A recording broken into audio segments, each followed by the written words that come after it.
Hello friends, welcome back once again to our YouTube channel Tattvastra Vastu.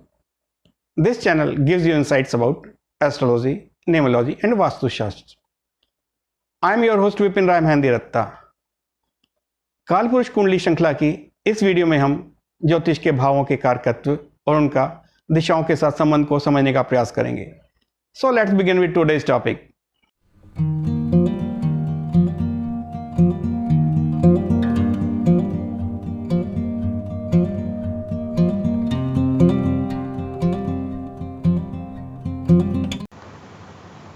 ज्योतिष की इस श्रृंखला में हम कालपुरुष की कुंडली के उत्तर भारत में अपनाए जाने वाले प्रारूप की मदद से उसके महत्वपूर्ण पहलुओं को समझने का प्रयास कर रहे हैं.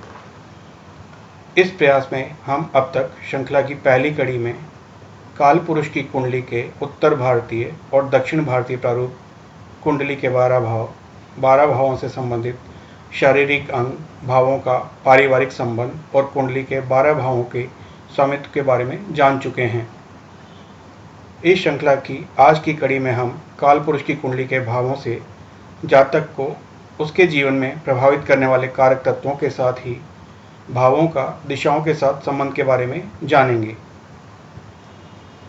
कुंडली का पहला भाव, जैसा कि हम जान चुके हैं, इसे लग्न माना जाता है.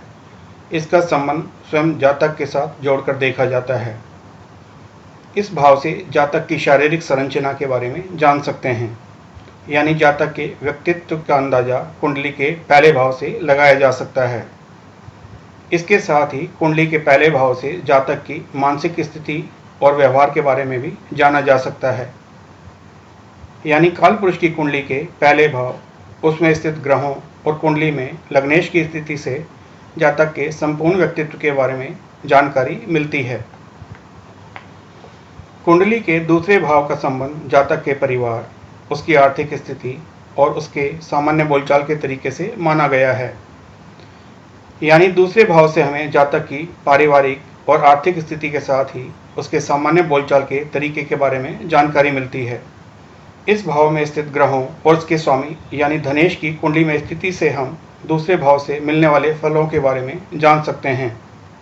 कुंडली का तीसरा भाव, जिसे सहोदर भाव कहा गया है, इस भाव का संबंध जातक के जीवन काल में होने वाली छोटी यात्राओं, लोगों के साथ उसके संबंध और जातक की मेहनत या पराक्रम के साथ जोड़कर देखा जाता है. कुंडली में तीसरे भाव, उसमें स्थित ग्रहों और सहजेश की कुंडली में स्थिति से जातक द्वारा की जाने वाली यात्राओं और मेहनत के साथ ही उसके मैत्रीपूर्ण संबंधों के बारे में जानकारी मिलती है. अब हम कुंडली के चौथे भाव के बारे में जानेंगे. इसे कुंडली का सुख भाव कहा गया है. जैसा कि इसके नाम से ही पता चलता है, इस भाव से जातक को उसके जीवन में मिलने वाले सुख संसाधनों के बारे में पता चलता है. कुंडली के चौथे भाव से जातक को उसके जीवन में मिलने वाली अचल संपत्ति यानी भूमि, भवन के बारे में जानकारी मिलती है. इसके अलावा जातक को उसके जीवन में मिलने वाली अन्य सुख सुविधाएं, जिसमें चल संपत्ति के रूप में वाहन भी शामिल है, के बारे में भी जानकारी मिलती है. अगर सरल शब्दों में कहा जाए कि कालपुरुष कुंडली के चौथे भाव, उसमें स्थित ग्रहों और उसके स्वामी की कुंडली में स्थिति के आधार पर इस भाव से मिलने वाले फलों के बारे में जानकारी मिलती है. कुंडली का पांचवां भाव, इसे सूत भाव के नाम से जाना जाता है. इस भाव से जातक के द्वारा शिक्षा से संबंधित जानकारी ली जा सकती है. साथ ही इस भाव से जातक के जीवन की अन्य गतिविधियों जैसे खेलकूद, मॉडलिंग, एक्टिंग में मिलने वाली सफलता के बारे में जानकारी मिलती है. और इसके अलावा जातक के जीवन में शामिल असामाजिक गतिविधियां जैसे जुआ, सट्टा और अवैध संबंधों के बारे में भी कुंडली के पांचवें भाव से जाना जा सकता है. इसे अगर सरल शब्दों में कहा जाए तो कुंडली के पांचवें भाव, उसमें स्थित ग्रहों और पांचवें भाव की कुंडली में स्थिति से उपरोक्त सभी क्षेत्रों के बारे में जाना जा सकता है. अब बात करते हैं कुंडली के छठे भाव, जिसे रिपु भाव के नाम से जाना जाता है. जैसा कि नाम से ही पता चलता है, इसे कुंडली के बुरे भाव के रूप में मान्यता मिली है.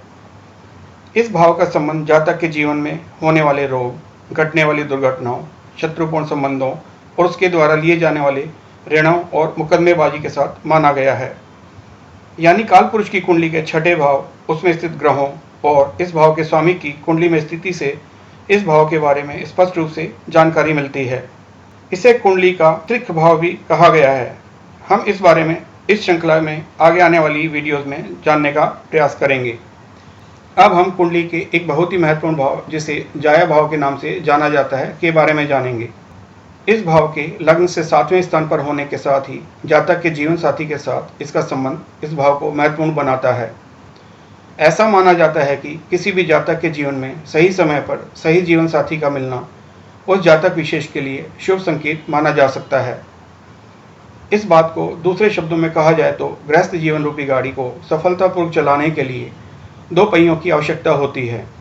उन्हें हम पति पत्नी के रूप में जानते हैं और इनके बीच आपसी संतुलन के आधार पर गृहस्थ जीवन की गाड़ी आसानी से दौड़ती है। इसका दूसरा पहलू समझने का प्रयास किया जाए तो कुंडली का पहला भाव लग्न यानी जातक से संबंध रखता है। इसे कुंडली का आरंभ कहा जाता है। ठीक इसी तरह लग्न से 7वां भाव जो जातक के जीवन साथी से संबंध रखता है, इसे कुंडली का दूसरा चरण कहा जा सकता है। इन दोनों भावों का कुंडली में अच्छी स्थिति में होना किसी भी जातक के लिए शुभ संकेत माना जा सकता है।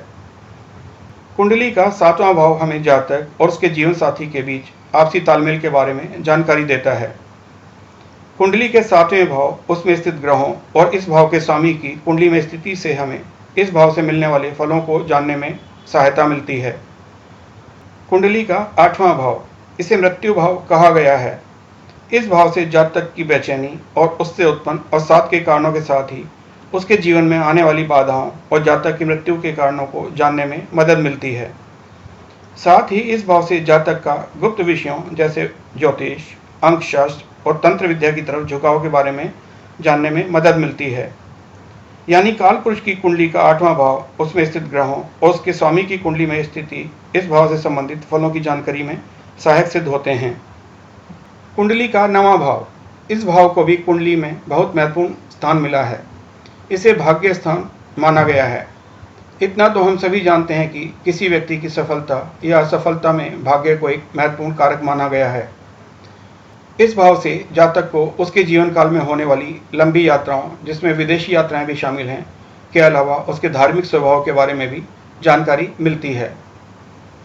कुंडली में इस भाव से संबंधित मिलने वाले शुभ या अशुभ फलों के बारे में जातक को 9वें भाव, उसमें स्थित ग्रहों और उसके स्वामी की स्थिति से जानकारी मिलती है। अब जानते हैं कुंडली के 10वें भाव के बारे में। इस भाव को कर्म भाव कहा गया है, यानी जातक के द्वारा उसके जीवन में किए जाने वाले अच्छे या बुरे कर्मों की जानकारी हमें 10वें भाव से मिलती है। व्यक्ति को जन्म के समय ही उसके द्वारा इस जन्म में किए जाने वाले कर्मों का निर्धारण कुंडली में 10वें भाव की स्थिति से तय हो जाता है। कुंडली का 10वां भाव जातक के द्वारा किए जाने वाले कर्म की प्रकृति और दिशा को तय करता है। यानी जातक अपने जीवन में अपना स्वयं का कार्य करेगा या नौकरी करेगा और उसके द्वारा किए जाने वाले कार्य के स्वरूप के बारे में कुंडली के 10वें भाव, उसमें स्थित ग्रहों और इस भाव के स्वामी की कुंडली में स्थिति के द्वारा जाना जा सकता है। इसके साथ ही जातक को उसके कार्य क्षेत्र में मिलने वाली शोहरत का अंदाजा कुंडली में 10वें भाव की स्थिति को देखकर लगाया जा सकता है। कुंडली का 11वां भाव, इसे लाभ का भाव कहा गया है। इस भाव से जातक को उसके जीवन में होने वाली आय व लाभ के लिए देखा जाता है। इसके साथ ही इस भाव को जातक के जीवन में होने वाली इच्छाओं की पूर्ति के लिए भी देखा जाता है। अगर सरल शब्दों में कहा जाए तो काल पुरुष कुंडली के 11वें भाव, उसमें स्थित ग्रहों और 11वें भाव के स्वामी, जिसे आयुष कहा गया है, कि कुंडली में स्थिति से 11वें भाव से संबंधित सभी फलों के प्रभाव के बारे में जाना जा सकता है। भावों के स्वामित्व के बारे में हम इस श्रृंखला की पिछली वीडियो में जान चुके हैं। आपकी सुविधा के लिए उस वीडियो का लिंक आपकी स्क्रीन पर ऊपर दिया गया है। अब हम जानेंगे 12वें भाव यानी कुंडली के सबसे अंतिम भाव के बारे में। इसे व्यय भाव कहा गया है। इस भाव से जातक के जीवन में होने वाले समस्त खर्चों के बारे में जानकारी मिलती है। इसके साथ ही इस भाव से जातक के विदेश जाकर बसने की संभावना, कारावास की सजा और उसके जीवन में होने वाले नुकसान के बारे में जाना जा सकता है। इसके साथ ही जातक के जीवन में आने वाली परेशानियों या कष्टों को भी कुंडली के 12वें भाव से जाना जा सकता है। कुंडली के 12वें भाव, इसमें स्थित ग्रहों और भाव के स्वामी की कुंडली में स्थिति के आधार पर इस भाव से मिलने वाले फलों के बारे में जाना जा सकता है। अगर ऐसा कहा जाए कि एक व्यक्ति के कालक्रम को कुंडली के 12 भावों में समेट दिया गया है, जिसके माध्यम से व्यक्ति को उसके जीवन में घटने वाले प्रत्येक घटनाक्रम की जानकारी मिल सकती है, तो कोई अतिशयोक्ति नहीं होगी। इस जानकारी की मदद से जातक उसके जीवन काल में आने वाले अवसरों का सही तरह से लाभ ले सकता है। साथ ही आने वाले बुरे समय की जानकारी से उसको उस समय विशेष पर मानसिक रूप से तैयार रहने में सहायता मिलती है। आइए अब हम काल पुरुष कुंडली के माध्यम से दिशाओं के साथ इसके संबंध के बारे में जानने का प्रयास करते हैं।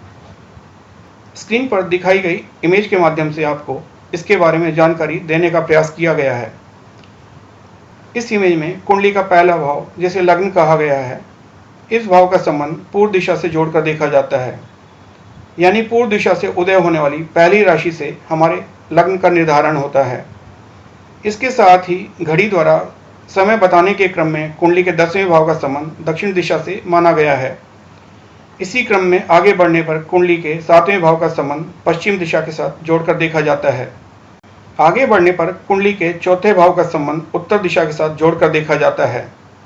यानी घड़ी में समय की दिशा में आगे बढ़ने पर सबसे पहले भाव का संबंध पूर्व दिशा, 10वें भाव का संबंध दक्षिण दिशा, 7वें भाव का संबंध पश्चिम दिशा और 4थे भाव का संबंध उत्तर दिशा से माना गया है। अगर काल पुरुष कुंडली के इस पक्ष को ध्यान से समझने का प्रयास किया जाए तो इससे हमें जातक के जन्म समय का अंदाजा लगाने में मदद मिलती है। यानी जातक का जन्म दिन के समय हुआ है या रात्रि के समय, इसकी जानकारी मिलती है। जैसा कि पूर्व में बताया गया है, कुंडली के पहले भाव का संबंध पूर्व दिशा से, 10वें भाव का संबंध दक्षिण दिशा से, इसी क्रम में आगे बढ़ने पर 7वें भाव का संबंध पश्चिम दिशा से और सबसे अंत में 4थे भाव का संबंध उत्तर दिशा से माना गया है। इतना तो हम सभी जानते हैं कि सूर्य पूर्व दिशा से उदय होता है और दिन के समय दक्षिण दिशा से होता हुआ सायंकाल के समय पश्चिम दिशा में अस्त होता है। यानी कुंडली में सुबह के समय सूर्य पहले भाव में, दिन के समय 10वें भाव में और सायंकाल यानी शाम के समय सूर्य 7वें भाव में स्थित होता है। इस बात को सरल शब्दों में कहा जाए तो कुंडली के 12 भावों में सूर्य की अंशात्मक स्थिति से जातक के सही जन्म समय को जानने में मदद मिलती है। कुंडली के पहले भाव में सूर्य की स्थिति से जातक का जन्म समय सुबह के दौरान होने की जानकारी मिलती है। इसी तरह सूर्य की 10वें भाव में स्थिति से जातक का जन्म दिन के दौरान होने की जानकारी मिलती है और 7वें भाव में सूर्य की स्थिति से हमें जातक का जन्म शाम के समय होने की जानकारी मिलती है। इसी क्रम में आगे बढ़ते हुए 7वें भाव से लेकर पहले भाव के बीच सूर्य की स्थिति से जातक का जन्म शाम से लेकर भोर के दौरान किसी भी समय होने की जानकारी मिलती है। आज की वीडियो में हमने कुंडली के 12 भावों के कारकत्व के साथ ही कुंडली में सूर्य की भावगत स्थिति से जातक के जन्म समय के निर्धारण के बारे में जानने का प्रयास किया। इस श्रृंखला की अगली वीडियो में हम काल पुरुष कुंडली के कुछ महत्वपूर्ण भावों के बारे में जानने का प्रयास करेंगे। Thank you for watching. अगर आपको ये वीडियो पसंद आया हो तो इसे लाइक करें, शेयर करें and do subscribe for further notifications.